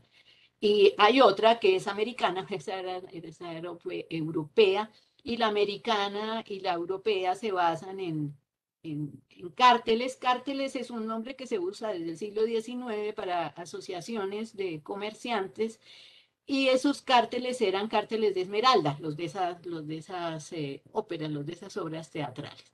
El otro que me interesa mucho es Martínez Compañón, que fue un obispo de Perú, de Trujillo, que viajó como varios años por todo el territorio de su diócesis, copiando partituras, ilustrando, pues como era la manera, ilustrando con sus pinturas las formas de vida, los tipos humanos, etcétera. Y es un documento maravilloso y de ahí se ha sacado mucha música que ilustra sobre la época colonial. O sea, no todos son lo que hemos pensado. La zarabanda y la chacona fueron dos danzas que, originadas aparentemente en México, eso no se sabe, llegaron a España en el siglo XVI y allá perdieron su carácter de mestizas y de indecentes, porque eran danzas casi abiertamente sexuales, eso dicen, ¿no? Yo no sé. Pero aquí hay un tema que es importante, que es la cuestión de los nombres. Ya hemos visto todo cómo es complejo, pero los nombres son re complejos, porque, por ejemplo, zarabanda, que se escribe así en francés y que se llama de otras maneras, zarabanda es una danza andaluza o una fiesta andaluza, más como un fandango, más o menos, como una fiesta andaluza, pero la zarabanda aquí les puse, yo no sé por qué en los ritos afrocubanos, en la tradición palera, eh, de la religión palo, ¿cierto? Está asociado con ellos y es como una especie de nganga. No sé si saben lo que es eso, pero que es como una ollita donde meten cosas que sirven para hacer magia, ¿no? Entonces, que eso se llama zarabanda en la religión de Palo Mayombe, pues yo simplemente pongo el dato porque es un dato que honestamente debo poner, pero que justamente lo pongo además para que veamos cómo ni siquiera en los nombres podemos confiar. Bueno, ahora las danzas europeas en América Latina, como ya vemos, cambios de nombre, cambios de organología, cambios de lugares, cambios de formas, total, ¿cierto? Bueno. No llegaron, bueno, hay los mitos. ¿Quiénes vinieron de Europa? De Europa no vinieron los miembros de las élites ni las clases altas. Aquí no vino la cultura erudita, aquí vino cultura de los que se bajaban de los barcos. Entonces, las danzas, aunque fueran cortesanas, no siempre se bailaban de manera cortesana, ¿cierto? Los navegantes no traían esa cultura de la danza cortesana. Imagínense, sobre todo, tercer viaje de Colón, cuando todos los que se subieron, o sea, nuestros abuelitos, aunque nos duelan, eran todos presos liberados y aventureros de muchos lados, ¿cierto? Entonces, estas danzas llegaron a América Latina y aquí quisiera hacer una precisión. El concepto de raza por color es un concepto que se desarrolla a partir de la colonización en América. En Europa había esclavitud y había africanos y algunos eran esclavos y otros no, pero eso no era un criterio de raza. De hecho, las diferencias humanas se pensaba que la mejor persona era la que podía combinarlas todas. Aquí todo lo contrario, porque venían esos señores ignorantes a organizar y nosotros tuvimos como raza un problema que sigue siendo larvado, es decir, esas concepciones, esos imaginarios no se destruyen por voluntad, ni por la Constitución, ni porque uno quiera. Incluso los cargamos los que creemos que no, pero es el imaginario de las castas y en América el sistema de castas de la época colonial fue una cosa impresionante.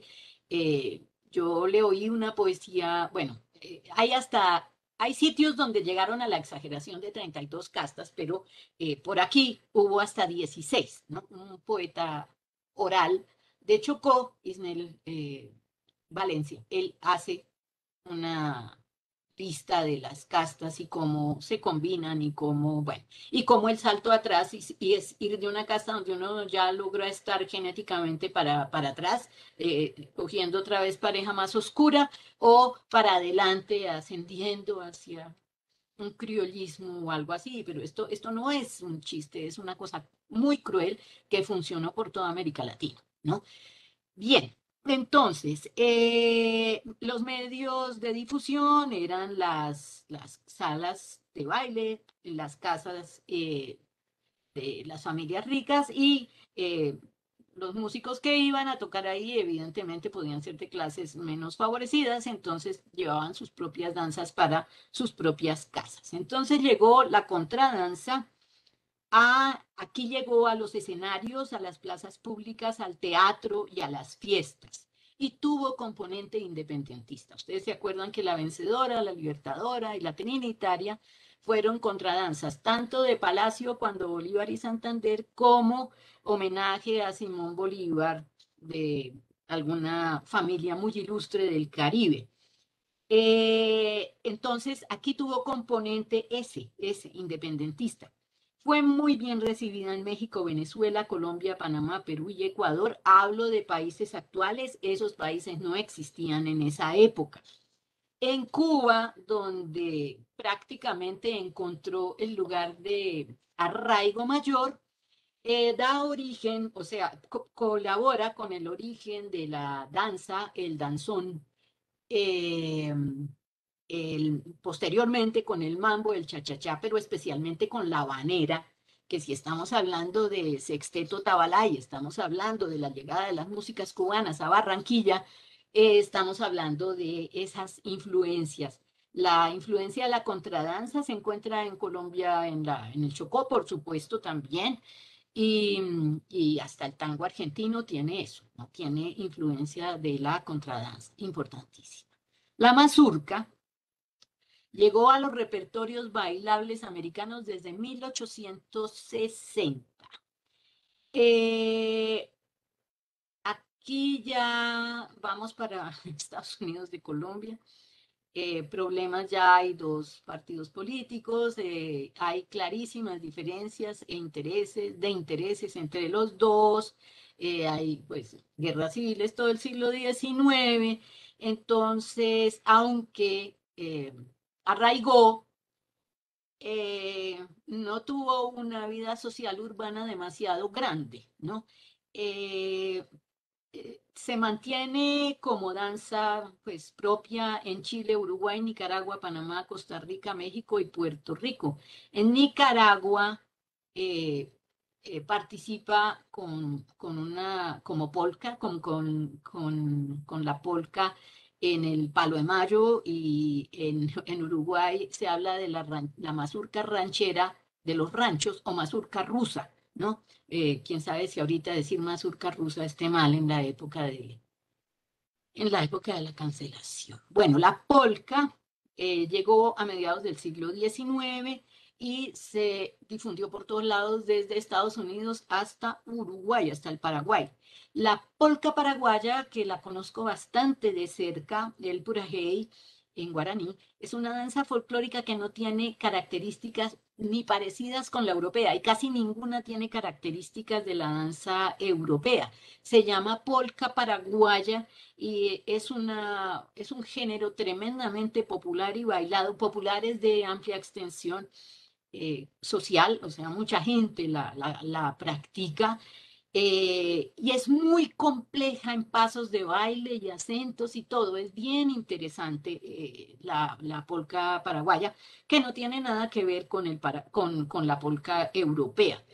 De hecho, por ejemplo, cuando uno va por allá a esa región fronteriza entre Brasil, Paraguay y Bolivia, que se baila polca paraguaya en los tres lugares, también uno puede pedir la sopa paraguaya, y cuando piensa uno que le van a servir una sopa, le sirven una especie de natilla dulce que es como un postre, o sea, tampoco. O sea, las nomenclaturas son los desafíos más interesantes que tenemos para no andar creyendo que tenemos certezas sobre las cosas y que podemos afirmar.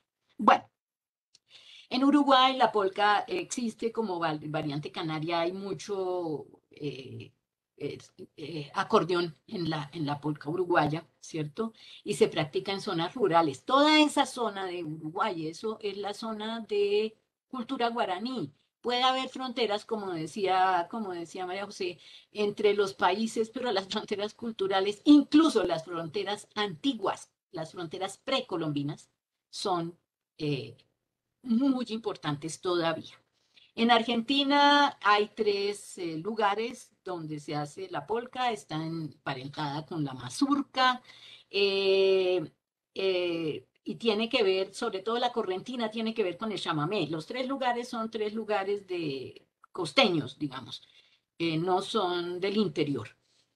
En Venezuela existe en Yaracuy la polca criolla, ¿cierto? Que se emparenta con el joropo y con la cuadrilla. En América la cuadrilla volvió danza independiente y no tiene que ver con la contradanza muchas veces.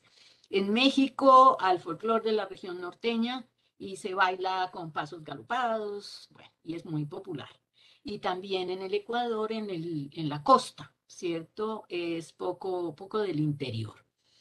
El chotis en América es el rey también. Llegó a ser el rey. Es un baile de abrazo y de cambios. Eso sigue siendo básicamente lo del chotis de pareja. 3 pasos a la izquierda, 3 pasos a la derecha. A Brasil llegó como en la corte de Pedro II y luego parece que llegó de Alemania o llegó de Portugal. Eso no se sabe. Se volvió se volvió Xochi en el nordeste, que después va a dar lugar al machicha, al forró, perdón. En Argentina y Uruguay se fusionó con la música guaraní y se volvió el chamamé. O sea, el chotis sobrevive en muchas formas de música, en muchas formas de danza en América. Ya no como chotis, pero sigue siendo él. En México llegó a los salones en 1850, pero surgió un estilo rústico de chotis que se usó más que todo para fiestas caseras y bailes públicos, también en el norte. El vals, bueno, el vals es el rey de las danzas, aclimató en todo el planeta. Su origen está discutidísimo, no vamos a discutirlo acá. Aquí originó en América Latina géneros como el pasillo, ¿cierto? En el nuestro, que está también en Costa Rica, Ecuador, Colombia y Cuba, y el vals venezolano, por ejemplo. Varsoviana, cuadrilla y cotillón figuran en la literatura como si fueran géneros específicos, ¿no? Pero ya sabemos que su origen no lo es.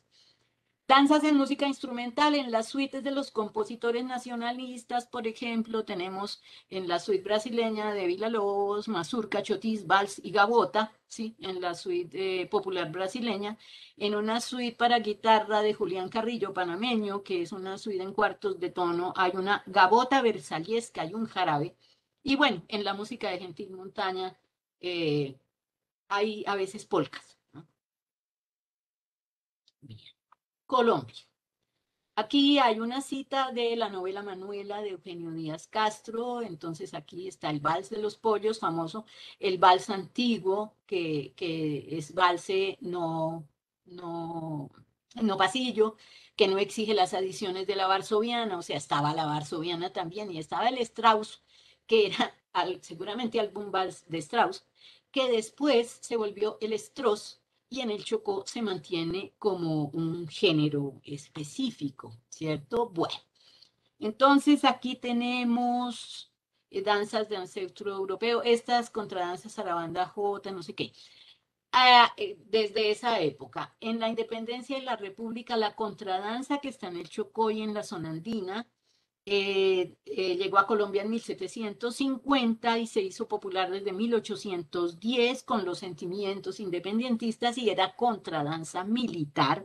Se aceptó por la clase alta en versiones española y francesa y antes de 1840 y luego como cuadrilla o inglesa después de 1850. Fue la máxima expresión de los buenos modales. Se practicaban figuras como flores, paso abajo, paso arriba, alas abajo. ¿Cómo se bailaba? Un redoble de tambor anunciaba y se hacían filas en medio del salón. El primero o cabeza, en muchos casos, en Palacio, por ejemplo, Santander o Bolívar, le pedía a la orquesta la contradanza y dirigía las figuras. Todos debían participar de todas las figuras con todos los movimientos al mismo tiempo. En los bailes, muchas veces la contradanza podía durar más de una hora. Se practicó en la zona andina y en el Chocó. Dicen que en el Chocó la enseñaron los religiosos junto con los otros bailes europeos. Aquí se trata de aquella educación del cuerpo para la belleza, para el respeto, para todo eso. Pero también es muy posible, eso no suele decirse en la historia, pero por ejemplo ciudades o lugares como Novita en Chocó tuvieron una gran cantidad de población blanca que luego se trasladó, bueno, las minas y eso, y luego se trasladó, por ejemplo, a Medellín. Entonces es muy posible que los bailes allí también tuvieran contradanza y en el Chocó, la contradanza mantiene unas características propias con algunos rasgos de la cuadrilla. La mazurca del Chocó se mantiene como una danza balseada de figuras.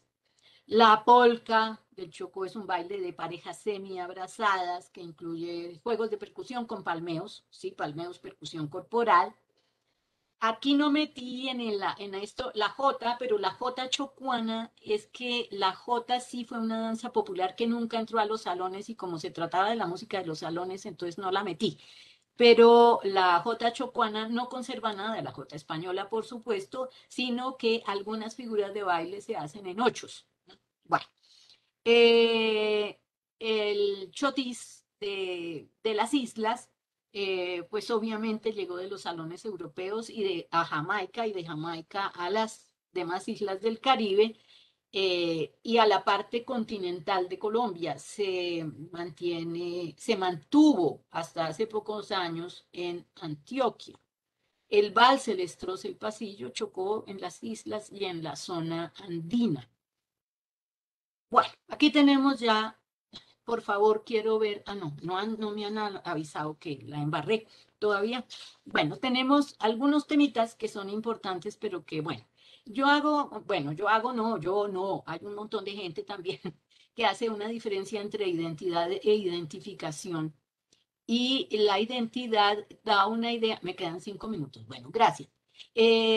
La identidad tiene que ver con una idea de algo fijo que no existe y no puede existir porque es fija. La identificación es algo que se construye, ¿cierto? Entonces, la identificación en la danza tradicional colombiana y aquella cosa de por qué los afrodescendientes o los negros, como quieran, no se trata de decir negros un irrespeto, no es. Los afrodescendientes, ¿por qué aman y mantienen esas danzas? No se trata de porque imitan, como decían antes, que es que imitaban a los danzas de los blancos y todo eso. Yo tengo una cosa que no les puedo leer, pero que, bueno, que habla de los bailes que se hacían en Cartagena en la época de la Virgen de la Candelaria. Pero no es eso, es porque las culturas africanas, muchas culturas africanas, y yo creo que la mayoría, rinden culto a la belleza y especialmente a la belleza corporal.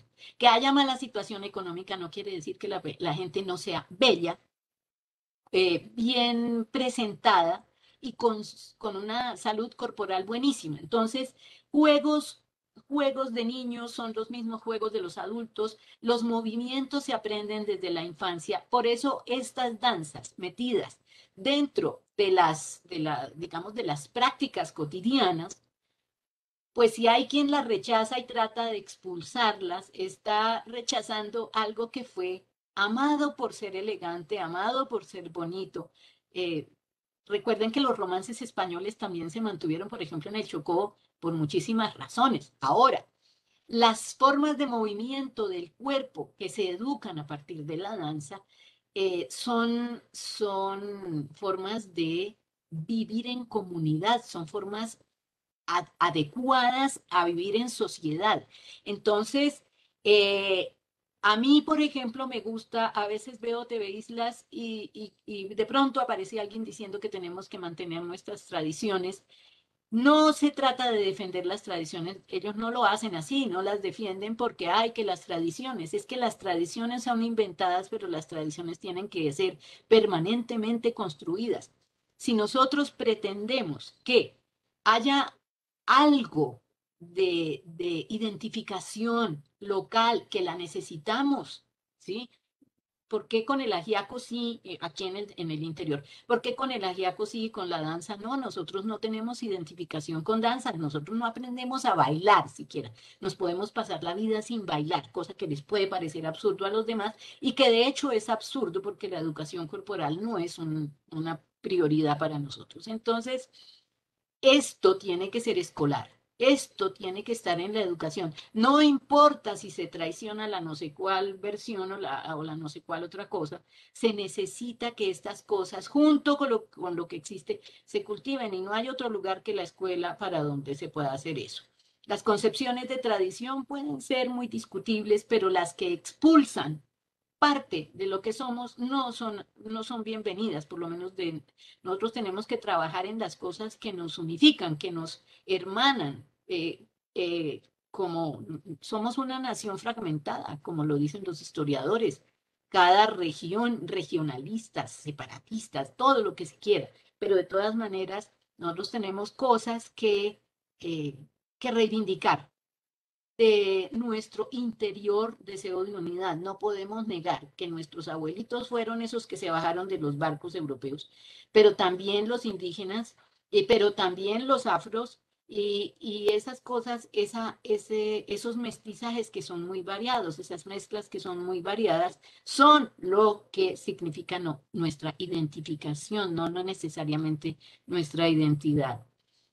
Aquí, pues, cuando uno mira todo lo de las danzas, ve que hay temporalidades superpuestas, ¿cierto? Por ejemplo, una religión católica en el Chocó, muy católica, ¿cierto? Con sus rituales.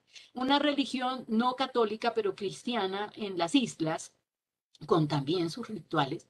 De todas maneras, plantean y unos valores que la comunidad asume. Y al asumirlos, varían las formas de comunicación no verbal, las formas de comunicación danzaria, por ejemplo.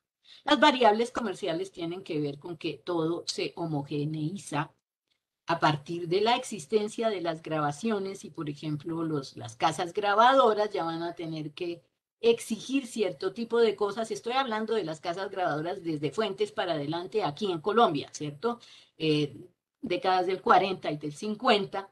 No podemos decir que esa costeñización del centro del país es 2 minutos, sí, señora, ya voy, Caterine, tranquila. No podemos decir que esa costeñización del interior del país, como la llaman algunos, es a partir de las músicas tradicionales de la costa. No, es a partir de las músicas comerciales de la costa. Malo, no, sensacional también, ¿sí? No hubiéramos bailado aquí nunca porro ni nada de eso. Mal bailado, por supuesto, porque no lo sabemos bailar. Bueno, vamos a dejar acá, porque viene la sesión de las preguntas. Espero que haya quedado medianamente explicado lo que yo pretendía presentarles y les agradezco muchísimo la atención a los que lograron sobrevivir hasta el final. Muy amables. Muchísimas gracias, a María José, también por estas extraordinarias conferencias que nos dieron en esta tarde, sin duda alguna haciéndonos también un recorrido por la música, por los sonidos, por los instrumentos y esas influencias, como lo decía la profesora Marta Ena, de estos mestizajes y lo que nace a partir de allí. Creo que me parece súper importante el que hayamos podido realizar este ejercicio iniciando con los instrumentos y la influencia de los instrumentos en la música de las islas y en el Gran Caribe en general, porque sin duda alguna cuando nos acercamos ya a la conferencia de la profesora Marta Ena, que nos hace todo este maravilloso recorrido por los bailes de salón y su influencia en las músicas tradicionales colombianas, y mostrándonos específicamente como ciertos aspectos y esas influencias en algunas regiones del país, como el Chocó, como incluso en las mismas islas. Yo comienzo como a pensar un poco como esa influencia, cómo se ve en las islas, por ejemplo, en San Andrés, y eso se ve un poco en estas tradiciones que están allí presentes y que tiene que ver precisamente con esos mestizajes de los que ambas estaban planteando en cada una de sus presentaciones. Bueno, muchas gracias, profesora Marta Ena, María José, al Centro Cultural Montería, Diana, por este maravilloso encuentro de las músicas del Caribe, de los instrumentos, de los bailes europeos. Creo que hemos dado un gran inicio a este Caribe Suena 2022. Muchas gracias, Caterina y María José y Diana. Muchas gracias y hasta pronto. Ojalá. Bueno, chaito.